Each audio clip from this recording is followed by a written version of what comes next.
Sir ये लीजिए प्रसाद। किस चीज़ का प्रसाद? मेरी माँ की 13वीं का प्रसाद। क्या? चेतना ने तो मुझे बोला था तुम्हारी माँ ठीक हो गई और घर पर आ गई है। नहीं सर, मेरी मेरी माँ भी इस दुनिया में नहीं रही। मैंने आपसे इलाज के पैसे मांगे थे ताकि मैं माँ का ऑपरेशन करा सकूं, मगर आपने 50,000 देने की जगह मुझे 15,000 पकड़ा दिए। अब 15,000 रुपये में क्या ही होता है?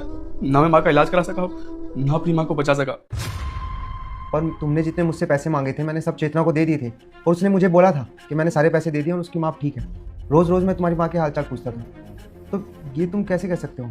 चेतना मैम ने तो बस मुझे 15,000 रुपये दिए थे और कहा कि सर का कहना है कि सरकारी अस्पताल में इलाज करा लो अपनी माँ का। ठीक है राकेश, तुम जाओ, मैं तुम्हें थोड़ी देर में बुलाता हूँ। ठीक है सर।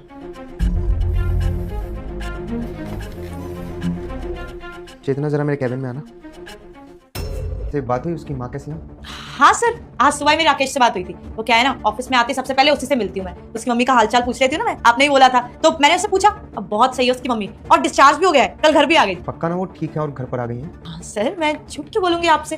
और वो पैसे सब दे दिए थे राकेश को जो मैंने दिए थे? आपके कैबिन से निकलते ही फटाफट सबसे पहले उसको पैसे पकड़ाए मैंने। और उसकी मम्मी की तबीयत ज्यादा जरूरी है ना सर, बाकी काम मैंने बाद में करे। राकेश जरा अंदर आना। तुम्हारी माँ कैसी है? सर मैंने बताया ना, बिल्कुल ठीक है ना, बिल्कुल ठीक है। तो ये लो प्रसाद खाओ।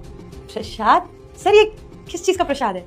राकेश की माँ की 13वीं का। सर ये क्या कह रहे हैं आप? यही सच है, राकेश की माँ अब इस दुनिया में नहीं रही और वो भी तुम्हारी वजह से।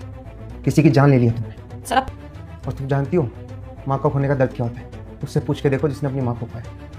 अरे तुमने कुछ पैसों के लिए किसी की जान ले ली, शर्म आनी चाहिए तुम्हें। इनका इलाज फ्री में हो जाता है। इससे मुझे लगा ये झूठ बोल रहा होगा, इससे मैंने पैसे नहीं दिए। सर मुझे अगर पता होता ना कि इसकी मम्मी की इतनी हालत खराब है तो मैं सर पैसे दे देती, मैंने जानबूझ के नहीं किया सर। और चेतना, तुमने कोई गलती नहीं की है, पाप किया है, पाप जिसकी कोई माफ़ी नहीं। और तुम्हें पैसों की इतनी क्या ज़रूरत थी कि तुमने किसी की ज़िंदगी की परवाह नहीं की? क्या करना था तुम्हें पैसों का बताओ? मुझसे मांग लेती, मैं दे देता। कम से कम किसी की ज़िंदगी तो नहीं जाती ना। बताओ क्या किया तुमने उस पैसों का? फिर मुझे पता होता ना तुम्हारी मम्मी की इतनी तबीयत खराब है, मैं कभी ऐसा नहीं करती। I am sorry sir, please. जो भी हुआ इसमें ना तो गलती तुम्हारी है ना मेरी। बस मैं तुमसे हाथ जोड़ के माफ़ी मांग सकता हूँ, हो सके तो मुझे माफ़ कर देना प्लीज़। नहीं सर, आप माफ़ी मत मांगिए।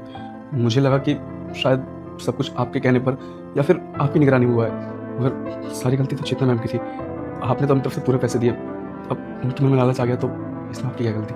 मैं चलता हूँ सर।